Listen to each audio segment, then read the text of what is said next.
Welcome, welcome, welcome, everyone. I'm super excited to have you join me today in this webinar. We're going to talk about the 7 surefire ways to identify a top-notch multifamily property. Okay, there's a lot to it. We've got a lot of stuff to cover here. But before I get into that, I want to tell you a little bit about me, my background, and what we can do for you. So, as you know, my name's Agostino. I'm with Bulletproof Cash Flow, and what we do is we focus on multifamily investment. We focus on development around multifamily, of course. And we do single tenant net lease. We have a fund that acquires these assets. So far, we've transacted in all 3 of these types of asset classes, about $350 million worth of stuff. So I like to think that when we're looking at the various deals out there, we know what we're talking about, right? And now if you're looking to get into this type of thing, go ahead and check out our YouTube channel. Okay, we've done 700 plus videos there already, totally free. Go ahead, check it out. If you like what you see, do me a favor, smash that like button, subscribe. It helps me out and it helps out the channel when you do. Okay, so would greatly appreciate it if you could do that. Okay, so let's get into these types of scenarios here to look at these 7 ways to figure out if the deal works or not. Okay, so finding a great real estate deal takes time and a lot of diligence. Now I've spent, 19 years in this business, right? While working in corporate at first, and now of course we do this full time, my team and I. We got really, really good at looking at winners and looking at a lot of losers. There's a lot of bad deals out there, okay? And they're bad not because the person selling it is bad, not because of a variety of different things, okay? The deal has to work. The deal has to fit what your criteria is for your business. That's ultimately what it is, okay? And when you do that, you're looking at the type of asset, where it's located, the type of finance you can get on it, whole litany of different things. Again, we'll get into all that. But like I said, we've looked at commercial deals, residential deals, development deals, land, all kinds of net lease assets, primarily single tenant net lease. So all the rules pretty much apply. Certainly there's variances between the rules, but we're always looking for very specific things that fit our model when we're trying to grow our business, all right? This is important to identify here for a second, okay? The overlaying thing here that we're trying to determine here is, at least for us anyways, does that asset fit our business plan? And you have to do the same sort of thing. What are you gonna focus on in terms of your business, your real estate business, and then what are you going to go after and buy that fits that model? It's very important. When you're buying real estate, you're not just buying sticks and bricks. You're buying an asset that produces cash flow. You're buying into a business or a business, right? And it has to be able to fit your model. So it allows you to scale and grow the business. That's what it is, okay? So it makes it easier for you to operate it if you can find similar assets that fit into your business model, okay? So today, what we're gonna do is we're gonna look for these 7 signs so you can confidently identify deals that could be destined for long-term success, okay? Now, it's important to note that when we stage this deal, okay, now we're talking about these 7 signs. This is typically before you have the LOI or even the letter of intent, the LOI is what it stands for, or even the PSA, the purchase and sale agreement. This is before all that. This is before even talking about it, right? And some of these signs, and of course I'll point it out, we may get into, it happens afterwards, right? And you'll see what I'm talking about as we go, but for the most part here, many of these 7 signs are centered around before you even lock the deal up, okay? And this may involve you talking to brokers, talking to lenders, getting familiar with the other folks in that general market and see what they think about the asset, right? But in any case, you're doing your homework to dig in and learn all you can about the asset and that deal at large before you start throwing out numbers, okay? So, of course, this isn't something you do in the blink of an eye. You're spending some time really learning and understanding the market, understanding the deal before you're jumping in and committing to getting that deal done, all right? And it's important to note that, because whenever you do throw down on a deal, you commit to doing a deal, You want to be somewhat certain, because the last thing you want to do is get a reputation of locking up a deal, locking it up for 30 days or 45 days, and then bouncing, leaving the deal right before due diligence is over. If you do that a bunch of times, the brokers won't give you the deals. Okay, that's a key thing here. So, and of course, as you start getting to build a brand in that local market, and you get to know who the players are, and you get to figure out all these different things about a given market, you're going to get way better and much faster at determining those sorts of things. Okay, so if you want to know more about talking to brokers, by the way, if you go to www.guidetobrokers.com, there's a free ebook there. Go ahead, fill out the information, download it, totally free, no obligation. Check it out. In that ebook, I talk about everything from what to say, how to say it, how to even dress. I can talk about the whole thing in there. So go ahead and grab that ebook, okay? I think you'll get a lot out of it. All right, so go ahead and do that. Now, let's dive into the 7 signs. The first sign, the location. The property's location and the rents will set the tone for the asset. So when you're talking about workforce housing, for instance, tenants are looking for value, they're looking for convenience, and looking for safety. All right, that's typically going to be your C-class asset. When you're talking about A-class assets, they're looking for new development. These tenants want amenity-rich and modern places, right? So it all depends on what the asset is, whether maybe it's a B-class here in the middle, maybe it's even a D-class. Some guys out there do D-class, and it's perfectly fine if you do. We generally don't do that kind of stuff. We have our own mastermind, and I generally shy away from my students getting into that stuff, at least for first or beginner deals, that kind of thing, because those assets are very, very tough to manage, extremely management intensive, right? Not saying you can't make money at it, but it's a whole different thing. But in any case, those tenants are looking for different things at these different levels, okay? And in between the A's and the D's, there's varying degrees between these two, all right? So in all cases, prime location holds value, especially in down markets like we're experiencing right now. When you're in a better location, a lot of density, a lot of people there, it makes for a way better asset for you to invest in, to take down, okay? So when you're doing this, here's what you're doing. You're taking off your investor hat for a second, and you're putting on your tenant hat, your resident hat, the person you're going to be. You're going to be that person for a little while. You're going to visit the area. You're going to go around there. You're going to shop in that area. Maybe you go to a local restaurant and talk to the people there.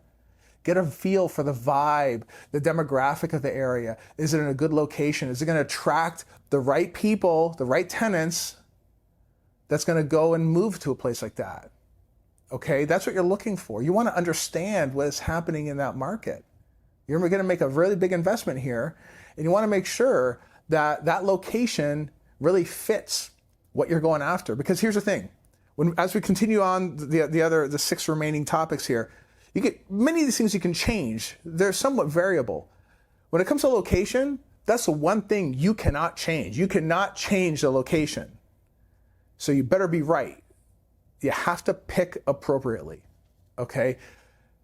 The other things you can change, you can always change the financing. We'll get into that here in a second. There's a bunch of things you can change. When it comes to the area, tough to do, okay?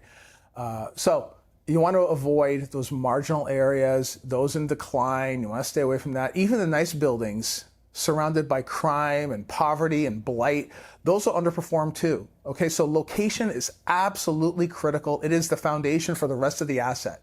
If the location is not strong, you're going to have a bad time. Not going to be fun, okay? You want location for that consistent occupancy. You want to have some level of appreciation. And I know that I've done other videos here where we talk about appreciation versus cash flow, and we'll get into that here in a second. But that's going to be number 2, positive cash flow, okay? Cash flow is the holy grail for real estate investment, okay?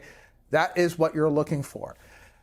Certainly, you're gonna hear other guys out there talking about how they're investing in New York City or Los Angeles or even some places in Florida, which Florida used to be a cash flow market. Now it's an appreciating market. No, incorrect. Cash flow is the holy grail. You're always investing for cash flow. If there is no cash flow, you don't buy the deal. That's it. Unless you are some giant hedge fund and you can take the losses consistently over time, go nuts, right? However, you want to be cash flow positive each month, every month. You want to be able to pay the operation, the expenses, the debt, the taxes, the maintenance, the insurance, everything. And you still want to have some money left over. Now, certainly, if you're doing a bridge deal where you're getting into an asset, you're going to go there, you're going to fix it up, make it better, that's a whole different play here, right? But even at that point, you still want to have enough to cover the debt service, to cover all these other things I just mentioned. You have to have that kind of stuff. It has to be there. Otherwise, again, you better have a big war chest of cash backing you up to do those sorts of deals. But again, cash flow is absolutely king. You got to have the cash flow. So pay close attention to the numbers during your due diligence. Okay, make sure the pro forma accurately reflects the true NOI, the true net operating income. Drop in unannounced. Don't even say that you're going to show up. Get a realistic idea of the occupancy. Because again, it's like some people will put heads on beds. They will just get people to slam them in there and to make it just boost the occupancy to make it look like it's at 90% when really it isn't. Fake leases, it happens. People out there will do that kind of stuff, right? You have to be able to identify and smell that out. You got to figure that out, right? Chat with the tenants if you have to gauge if the rents are appropriate for that asset. And even look at the rents too to see if they're at the market rate, and maybe they're below market, right? So it could present an opportunity for you, but it could also present an opportunity for you to identify that maybe the property management is not keeping tabs on what's going on in the local market too. Again, another opportunity, right? Maybe there's room to increase the rents depending on the fit and finish of the asset itself, right? So you may find that the rents are lower than advertised too, or vacancies are higher, or maybe expenses are understated. That happens a lot. We, in our mastermind, for instance, many of our students will bring deals to the mastermind every single week. We're doing these 50-week masterminds. And we often find that many expenses are totally understated. Like you're talking about a C-class asset built in the 1960s with a 39% expense ratio. Sorry, not possible. Never seen it. It's not going to happen, right? Why? Because of the nature of the asset, the age of the asset, even because of how the utilities are handled. Just that alone, utilities are tremendously expensive unless they're segregated out into a per unit basis. Even at that point, you're still looking at 50% at best, right? So understanding how these numbers work in that market, in that area, matters. And the only way that happens, that you're able to identify this, is through experience of underwriting tons of deals, okay? So what you do in the case of you find somebody saying the expenses are 39%, adjust it. That's all you have to do. In your model, as you're underwriting, adjust it to where it should be. 50% is probably the minimum, depending on the age of the asset, depending on where it's located, depending on what's been done to it, right? 50% is probably where it needs to be. Realistically, it's probably closer to 58, right? When you include taxes and things like that, again, depending on where it's located. So you want to understand what the projections are going to be, what the expense ratio is going to be in a given market. You want to know that stuff, okay? Now, if the real cash flow doesn't meet your needs, doesn't meet your return targets, walk away. It's okay. Don't rely on those unrealistic assumptions of ramping up rents and filling vacancies. Like that is the thing that all the brokers say. All right. I love brokers. I have many, many broker friends. I get what they're trying to do. They're hustling. They're hustling a deal. It's cool. It's cool to understand that. Realistically, okay, to make that tremendous push requires a lot of effort, good management, a lot of capital, okay? Certainly it can be done, right? But always think of it, like, why would the last guy not do all these things, but they're leaving it to you? Why would they do that, right? You always want to go in there with a discerning eye. Not saying you can't do it. Maybe with the right team you can. But you have to consider that, all right? But without a property not having the adequate positive cash flow, today anyway, it's unlikely to improve unless you're able to push the vacancy up and bring the cash flow up if it is in fact down, okay? So on previous webinars, I talk about appreciation versus cash flow. I mentioned it here a few minutes ago too. As we go into a market slowdown like we're experiencing right now, again, cash flow is king. I've done other videos, they're up on the YouTube channel now, where I talk about appreciation versus cash flow. I don't want to get into it right now because I want to finish up these 7 signs here, but again, appreciation, cash flow, 2 very different markets, okay? We're always targeting cash flow. Appreciation is a very different model, very different business model, okay? We're always looking for cash flow. If the cash flow is not there, you may want to skip it, all right?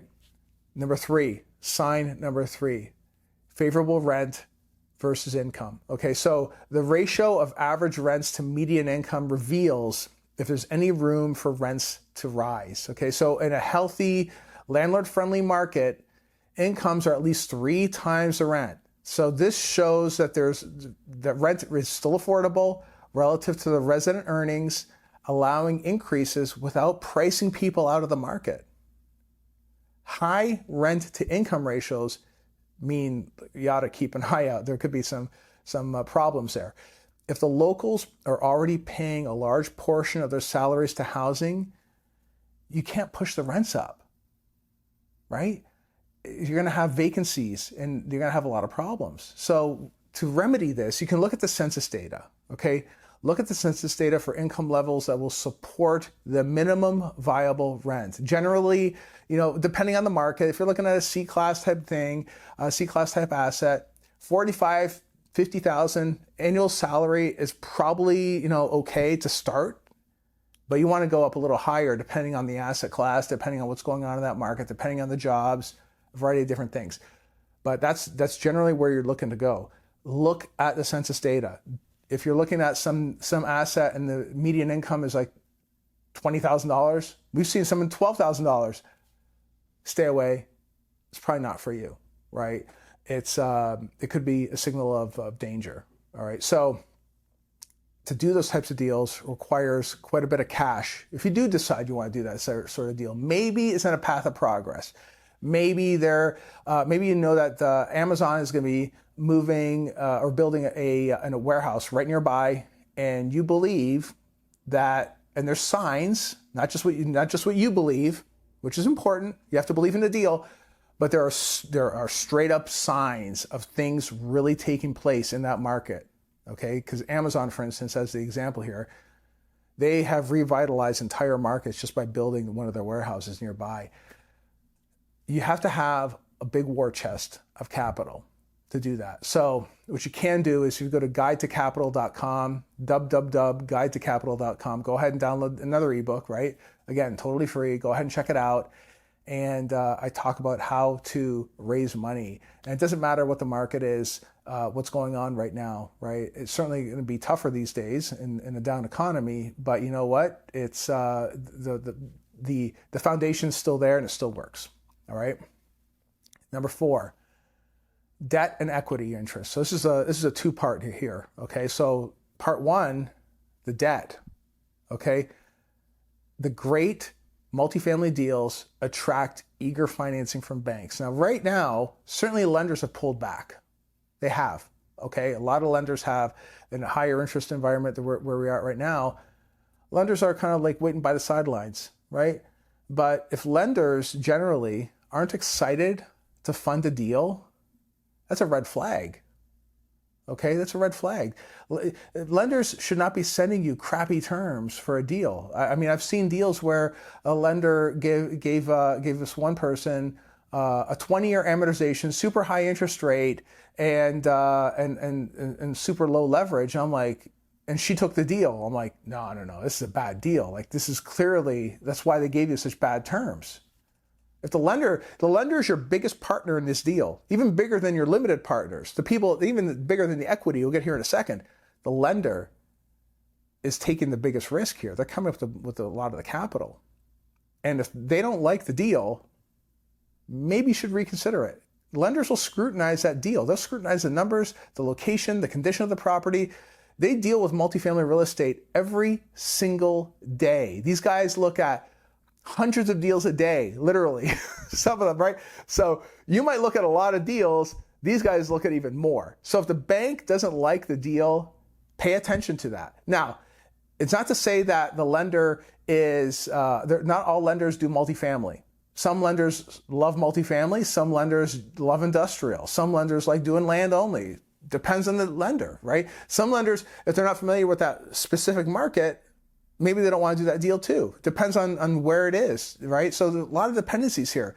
So maybe you talk to one lender, if they give you bad terms, whatever, talk to a second one. If they do the same thing, now you want to get suspicious, talk to a third one. And again, you're doing all this, maybe you have the deal under LOI, all right? Maybe you don't have to have it under PSA. Maybe you talk to some lenders or a lender broker and have the lender broker do the work for you. That's what I do. I have a lender broker that reviews the deals before I even get the deal locked up, because I want to understand where the money's coming from. I want to know where all the money's coming from before I even get the deal under PSA. That's just how I do it, right? I want to know how the deal's going to be put together entirely before I even lock it up. That's how I do the deals, right? And that way, it's not a big scramble towards the end to figure out when you're going to close or not. So if your lender looks at the deal, and like I said, they offer lower proceeds, could be a red flag, all right? Could be a problem. So maybe they don't like your projections. Maybe they don't like the deal. Maybe they don't like multifamily, like I said earlier, right? Just never, ever, ever force the financing just to make the deal work. The last thing you want to do is scrape by and beg for funding, right? It means that nobody likes to do the deal. And again, if you find that deal on LoopNet, and I'm not that I'm picking on LoopNet here, but people tend to do that a lot, myself included. If you find a deal on LoopNet and you're trying to make the deal work, and for whatever reason it's having a hard time getting it to pencil, I mean, keep a close eye on that, right? It could be a problem. Part 2, equity. If your partners tell you that they're not interested in joining you on the deal, ask them why. I mean, if they've done deals like this before and they're not like crazy about the deal, trust their instincts. Don't get hard-headed and say, well, screw you, you don't know what you're talking about. If the other person has done a lot of deals and they tell you, you know what, this deal doesn't work and here's why, sometimes it's okay to walk away from a deal. You don't have to do every single deal. And don't get caught up with the sunk cost fallacy of, oh my God, I spent 3 weeks working on this deal and now someone is telling me this is a bad deal. Oh my God, what am I going to do? I have to keep working on this. I got to figure it out. You don't have to figure it out. You don't have to. This is why they're partners. You talk to your partner. If the partner doesn't like the deal, maybe you don't do the deal. Talk to a bunch of different partners, right? It's okay. If you've solidified relationships with more experienced investors and you trust them when they've done deals and they've shown success and they know what they're doing in that market, especially in that market, okay? Listen to them. They have advice. They've been through what you've already been through. There's so many people that I've spoken to, and I tell them, for instance, why you don't want to buy a whole group of condos in a certain market. And they said, oh, I'm just going to go do it anyway. And, okay, good luck. Find out from years later that they had a bad time, right? Because here's the thing. Remember, you're going to do a deal. And if you force the deal, so let's say, for instance, you come up with some crappy, the lender gives you some crappy financing and you do the deal anyway. You're somehow able to scrape all the cash together to do that deal and piece it all together. You're stuck with that deal for years. You can't just walk away from it. You can't. They'll come after you, right? The bank will come after you. So, and then the chances of getting your next deal become harder, right? So you want to make sure you vet the deal appropriately. And like I said, right, you're doing all this maybe while you're still in LOI just before PSA. I mean, this is all fairly quickly, right? You're doing all this stuff in a fairly short amount of time. And the more of these things you do, the better you become. That's the thing. You have to look at a lot of deals to become really good at looking at these signs, right? And as you go through them, you will get way better at identifying the better deals, okay? All right. Sign number 5, job growth.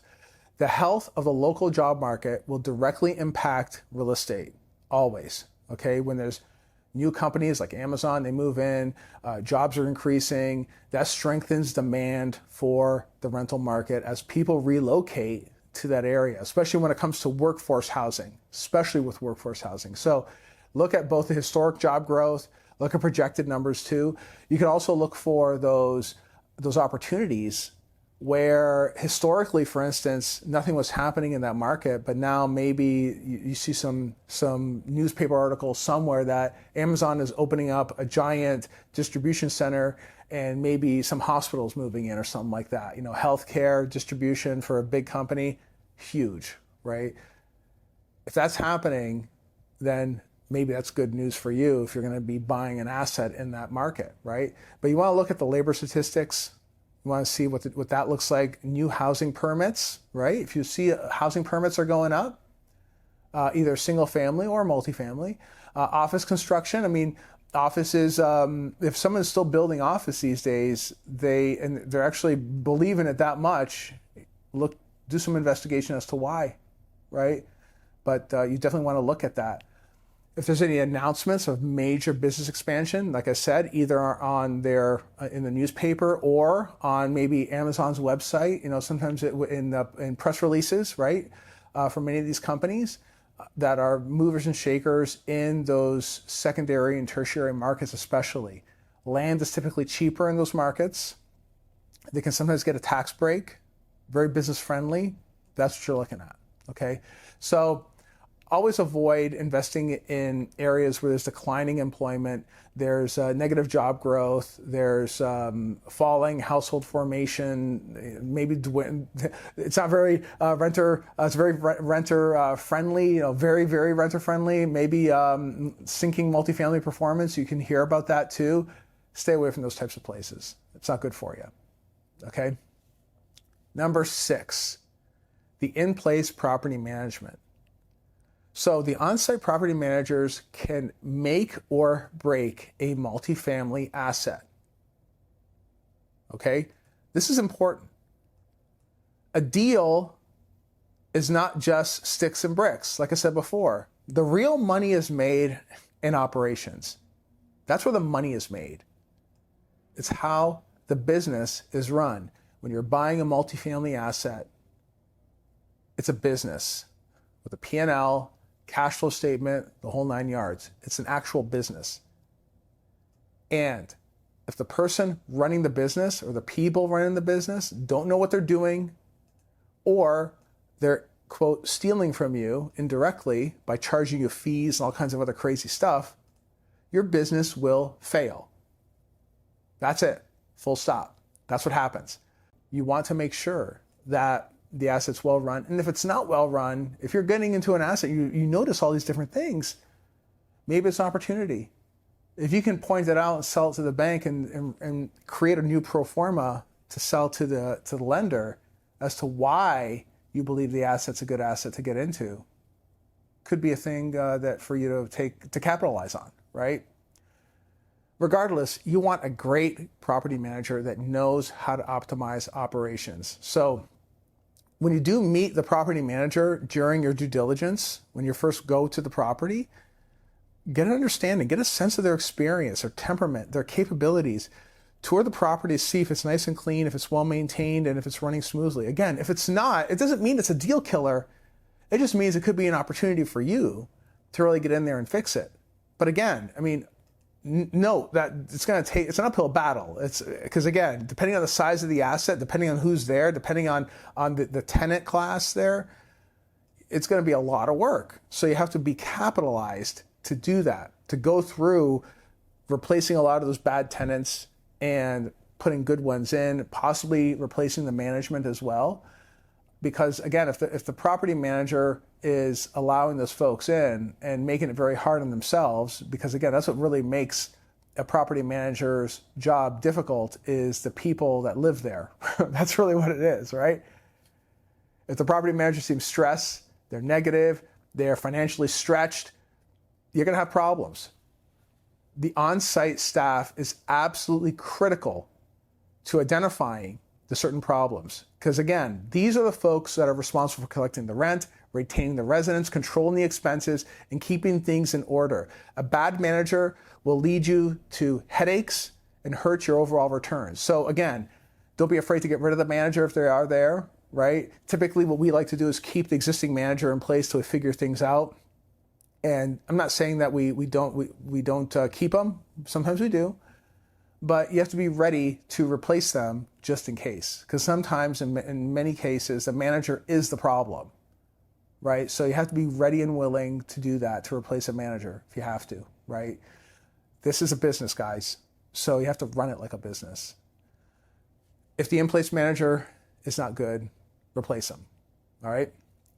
So, sign number 7, unsolicited buyer interest. Now, this is one of those things that you're not really going to really know up front anyway, but if you're looking at an on-market deal, this is going to be interesting because it's one of the best signs for a solid deal is when there's unprompted interest from other potential buyers in that market. Okay, so whether it is a call for offers, and let's say, for instance, there's 7 or 8 people competing for that offer, and you're also competing for that offer too. It's not always a bad sign. It's not a bad sign at all. Why? Because it means that there's demand for that asset. So if you're one of 7 or 8 or 10 people that want to buy this asset and they're all competing, maybe it's not a bad thing, right? I mean, obviously it's good if you're able to pick up a deal off market and you're able to get in there and get a good price on it. Of course, sure. It always makes sense. I love doing those deals, right? But in those cases, I know that I have a good deal and I know that I can always sell it to someone else. Because here's the thing. You never, ever, ever do a deal unless you know you can unload it. That's a rule, okay? When you do a deal, how fast can I get rid of this thing? That's the first thing I think about. I look at the deal. I like how it feels. I look around and I'm like, I like this deal. I like it. How fast can I get rid of it? Right? Why? Because I want to know that someone else is going to take this thing on. Okay? It demonstrates a legitimate demand in the marketplace. That's what it does. It's not projection. It's not just appreciation going up just because. It means when all those people want this asset, that other experienced professionals see the value and the money-making potential of that asset the same way that you do. That's why you're thinking about that kind of stuff. Okay? So obviously, if you're just looking at the deal, you're not going to have any unsolicited offers, but the broker might. The broker might have an idea of how much interest there is in a certain area. And it could be a good indicator that there's desire for people to be buying in that market. Okay, so listen, if you do go ahead and get in the deal and you're always getting those little postcards and people always bugging you to sell the deal to them, right? That's not always a bad thing. It just means that people like that market, they like that deal, and there may be interest there. So you may have a winner. So down the road, even after you acquire the asset, if you get a lot of interest, that means you chose right. But in the meantime, what you can do is ask the broker, talk to lenders, especially how lenders are pricing this stuff too. If you make a lender friend, I usually deal with brokers, right? And what I do is I will ask the broker what they think about that given market too, what they think about that given location, what they think about it, because they're looking at these deals all day, every day. Okay, so we got through the 7 signs here. All the signs don't add up. Okay, if you're getting near the end of your due diligence and you find that the numbers just don't work, there's something wrong, you got 2 options here. You can either kill the deal or try to renegotiate certain things, certain points of the deal to make it work. Now, I'm not talking about retrading. Retrading is typically the kiss of death in certain deals, okay? A retrade is when you're going in and you're changing the terms of the deal afterwards, as it directly relates, in my opinion, to what you've already seen, right? I'll give you an example. Let's say, for instance, you look at a deal and you look at it, and then all of a sudden you want to do a retrade 30 days later because there's potholes, there's asphalt all messed up, and there's potholes there, and you have to get them fixed. Well, Those potholes were there before. You saw them when you first toured the asset. Why is it a problem 30 days later? That's nonsense, right? A typical thing might be if there's busted sewer lines. Obviously, you didn't know that there were busted sewage lines because they're underground, right? Maybe there is some sort of Federal Pacific, right? Breakers that you didn't see. Maybe there's aluminum wiring. It could be a variety of different things that is not readily visible, that is legitimate, that potentially the seller could have known about, but you happen to find it during due diligence. Those are legitimate reasons to renegotiate things, okay? You don't just renegotiate the price just to renegotiate the price. That's a very bad strategy, and you should never, ever do that, okay? You should always base the numbers on what you see in front of you and base your purchase price on that, okay? Now, don't ever be afraid to walk away from the deal either, okay? Maybe you've put in a lot of work and you put the time into the deal. Maybe you put out a bunch of money to hire lawyers, inspectors, and all this fun stuff. And if you can't renegotiate the deal, then you should be ready and willing to walk away. I mean, you don't want to get into a bad deal. Never get into a bad deal. The people that you hear about that get into bad deals, that have problems down the road, is because they typically knew that it was a bad deal going in, but they decided to do it anyway because they had it in their head to commit to that deal. Okay? You don't want to get stuck with a deal for years. It's not worth the headaches of trying to force a deal, because when you're dealing with this crappy deal over here for 3 years, what is the opportunity cost that you're losing by doing a good deal instead? Sure, a good deal is going to cost more money. Yes, it's going to be harder for you to raise the capital, but you know what? When you're doing a better deal, you end up getting a better return for your investors, and the investors are happier, and you get to make some money too, and you have some success that you can continue leveraging that success for even better deals, as opposed to doing a crappy deal and skimping by. You don't want to do that. Okay, you don't want to do that. If you want to learn more about how not to do that kind of stuff, www.themultifamilyadvantage.com. Check it out. We help people get into these sorts of deals and how to find the right deal. We have a whole community of a mastermind that goes through how to underwrite deals, how to pick the right ones, okay? So go ahead and check that out. Now, there are the 7 signs for a blockbuster multifamily deal. Again, refer back to this video here. Whenever you're looking at a deal, you can avoid some costly mistakes by going through and understanding the right aspects of looking at the deal. Remember, you want that stable cash flow. You want to attract eager debt, eager equity. You want people to be excited about it. Make sure you have good management in place. And if there's not, could be an opportunity, right? If you have unsolicited offers, maybe it could be also a good opportunity to identify your next potential buyer down the road, right? Maybe they will pay more money for that asset because you've gone in and you improved it, made it better.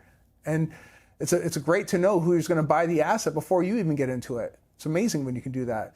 Job growth and earnings are always super, super, super important. So make sure that you're able to identify that going in, and you have room to raise the rents possibly, right? You're always looking for that too, okay? So these are the deals that are primed for success, all right? And again, to succeed in multifamily, you need knowledge, like I said. And if you're not sure where to start, like I said, on our YouTube channel, 700 plus videos. We've been doing a podcast for about 5 years now. We only interview the best of the best in the real estate field. So go ahead and check that out too. A lot of great information out there, totally free. Go ahead and check it out, all right? So that's all I got today. If you guys have any questions, by all means, drop them in the comments, all right, or in the chat, and we will certainly have someone get back to you. But again, if you also want to reach out, go ahead and reach out on bulletproofcashflow.com. Just send us an email there, and we will also reach out to you there, okay? Thanks for tuning in, guys. I will see you next week. Take care. Have a great week.